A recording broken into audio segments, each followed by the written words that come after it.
पुराणों के अनुसार ब्रह्मा जी ने अत्रि, अत्रि से चंद्रमा, चंद्रमा से बुध और बुध से इलानंदन पुरुरवा का जन्म हुआ था।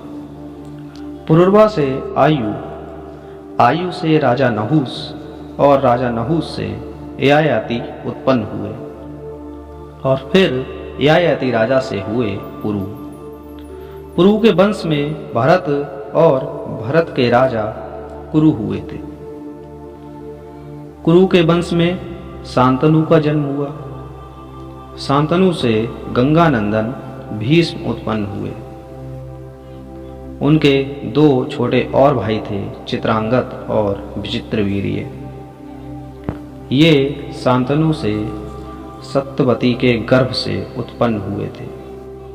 शांतनु के स्वर्गलोक चले जाने के पश्चात भीष्म ने अविवाहित रहकर अपने भाई विचित्रवीर्य के राज्य का पालन किया। भीष्म महाभारत के प्रमुख पात्रों में से भी एक हैं। ये महाराजा शांतनु के पुत्र थे। अपने पिता को दिए वचन के कारण इन्होंने आजीवन ब्रह्मचर्य का व्रत लिया, जिसके कारण इन्हें इनके पिता ने ही इच्छा मृत्यु का वरदान दिया था। एक बार हस्तिनापुर नरेश दुष्यंत आखेट खेलने वन में गए। जिस वन में वे शिकार के लिए गए थे, उसी वन में कण्व ऋषि का आश्रम था। कण्व ऋषि के दर्शन के लिए महाराज दुष्यंत उनके आश्रम पहुंच गए। पुकार लगाने पर एक अति लावण्यमयी कन्या ने आश्रम से निकलकर कहा, हे राजन, महर्षि तो तीर्थ यात्रा पर गए हैं, किंतु आपका इस आश्रम में स्वागत है। उस कन्या को देखकर महाराजा दुष्यंत ने पूछा, बालिके, आप कौन हैं? कन्या ने कहा, मेरा नाम शकुंतला है और मैं ऋषि कण्व की पुत्री हूँ। उस कन्या की बात को सुनकर महाराजा दुष्यंत आश्चर्यचकित होकर बोले, महर्षि तो आजन्म ब्रह्मचारी हैं, फिर आपकी और उनकी पिता पुत्र का संबंध कैसे हुआ? आप उनकी पुत्री कैसे हुई? उनके इस प्रश्न के उत्तर में शकुंतला ने कहा, वास्तव में मेरे माता पिता मेनका और विश्वामित्र हैं। मेरी माता ने मेरे जन्म होते ही मुझे वन में छोड़ दिया, जहाँ पर शकुंतक नामक पक्षी ने मेरी रक्षा की और इसीलिए मेरा नाम शकुंतला पड़ा। उसके बाद कण्व ऋषि की दृष्टि मुझ पर पड़ी और वे अपने आश्रम मुझे ले आए। उन्होंने ही मेरा भरण पोषण किया। जन्म देने वाला, पोषण करने वाला और अन्न देने वाला, ये तीनों ही पिता कहे जाते हैं और इसी कारण कण्व ऋषि मेरे पिता हैं। शकुंतला के वचनों को सुनकर महाराज दुष्यंत ने कहा, शकुंतले, तुम क्षत्रिय कन्या हो।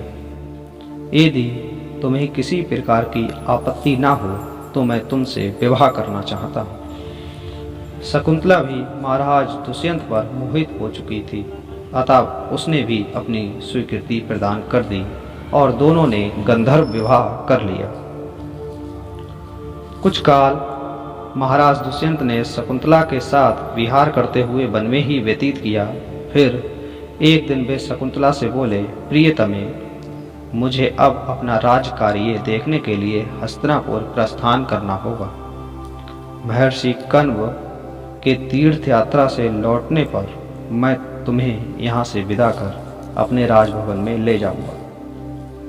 इतना कहकर महाराज ने शकुंतला को अपने प्रेम के प्रतीक के रूप में स्वर्ण मुद्रिका दी और हस्तिनापुर चले गए। एक दिन उनके आश्रम में दुर्वासा ऋषि पधारे। महाराज दुष्यंत के विरह में लीन होने के कारण शकुंतला को उनके आगमन का ज्ञान न हुआ और उसने दुर्वासा ऋषि का यथोचित स्वागत सत्कार नहीं किया। दुर्वासा ऋषि ने इसे अपना अपमान समझा और क्रोधित होकर बोले, बालिके, मैं तुझे श्राप देता हूँ। जिस किसी के ध्यान में लीन होकर तूने मेरा निरादर किया है, वह तुझे भूल जाएगा। दुर्वासा ऋषि के शाप को सुन कर शकुंतला का ध्यान टूटा और वह चरणों में गिरकर क्षमा मांगने लगी। शकुंतला के क्षमा प्रार्थना से द्रवित होकर दुर्वासा ऋषि ने कहा, अच्छा, यदि तेरे पास उनका प्रेम चिन्ह होगा तो उस चिन्ह को देखकर उसे तेरी स्मृति हो आएगी। महाराज दुष्यंत से विवाह से शकुंतला गर्भवती हो गई थी। कुछ काल पश्चात कण्व ऋषि तीर्थ यात्रा पर लौटे तो शकुंतला ने उन्हें महाराज दुष्यंत के साथ अपने गंधर्व विवाह के बारे में बताया।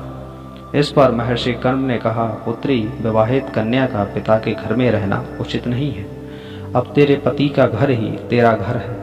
इतना कहकर महर्षि ने शकुंतला को अपने शिष्यों के साथ हस्तिनापुर भिजवा दिया।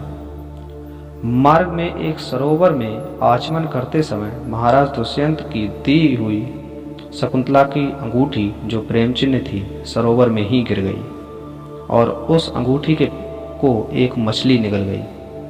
महाराज दुष्यंत के पास पहुंचकर कण्व ऋषि के शिष्यों ने शकुंतला को उनके सामने खड़ी करके कहा, महाराज, शकुंतला आपकी पत्नी है, आप इन्हें स्वीकार करें।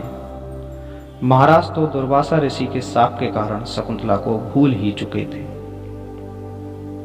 अतः उन्होंने शकुंतला को स्वीकार नहीं किया और उस पर उल्टा होने का लांछन लगाने लगे। शकुंतला का अपमान होते ही आकाश में जोरों की बिजली कड़क उठी। सबके सामने उसकी माता मेनका उसे उठा ले गई। जिस मछली ने शकुंतला की अंगूठी को निगल लिया था, एक दिन वह उस मछुआरे के जाल में आ फंसी। उस मछुआरे ने उसे काटा तो पेट से अंगूठी निकली। मछुआरे ने उस अंगूठी को महाराज दुष्यंत के पास भेंट स्वरूप भिजवा दिया। अंगूठी को देखते ही महाराज को शकुंतला का स्मरण हो आया और वह अपने कृत्य पर पश्चाताप करने लगे। महाराज ने शकुंतला को बहुत ढूंढवाया किंतु कुछ पता ही नहीं चला। कुछ दिनों के बाद देवराज इंद्र के निमंत्रण पाकर देवासुर संग्राम में उनकी सहायता करने के लिए महाराज दुष्यंत इंद्र की नगरी अमरावती गए थे। संग्राम में विजय प्राप्त करने के पश्चात जब वे आकाश मार्ग से हस्तिनापुर लौट रहे थे तो उनके दर्शन के लिए वहां रुक गए। कश्यप ऋषि का उन्हें मार्ग में आश्रम दिखाई दिया और उनके दर्शन के लिए वहां रुक गए। आश्रम में एक सुंदर बालक एक भयंकर सिंह के साथ खेल रहा था। मेनका ने शकुंतला को कश्यप ऋषि के पास लाकर छोड़ा था तथा वह बालक शकुंतला अर्थात महाराज दुष्यंत का ही पुत्र था। उस बालक को देखकर महाराज के हृदय में प्रेम की भावना उमड़ पड़ी। वे उसे गोद उठाने के लिए आगे बढ़े तो शकुंतला की सखी चिल्ला उठी, भद्रपुरुष, आप इस बालक को ना छुए, अन्यथा उसकी भुजा में बंधा काला डोरा सांप बनकर आपको डस लेगा।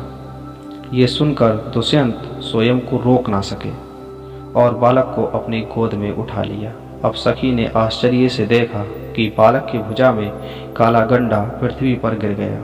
सखी को ज्ञात था बालक को जब कभी उसके पिता अपनी गोद में लेंगे तब काला डोरा पृथ्वी पर गिर जाएगा। सखी ने प्रसन्न होकर समस्त वृत्तांत शकुंतला को सुनाया। शकुंतला महाराज दुष्यंत के पास आई। महाराज ने शकुंतला को पहचान लिया। उन्होंने अपने कृत्य के लिए शकुंतला से क्षमा प्रार्थना की और कश्यप ऋषि की आज्ञा से लेकर उसे अपने पुत्र सहित अपने हस्तिनापुर चले आए। महाराज दुष्यंत और शकुंतला के उस पुत्र का नाम भरत था। बाद में भरत महान प्रतापी राजा बने और उन्हीं के नाम पर हमारे देश का नाम भारतवर्ष हुआ। भरत के बाद में ही कुरु वंश की उत्पत्ति हुई थी। यदि आपको कहानी पसंद आई हो please like, share and subscribe. धन्यवाद।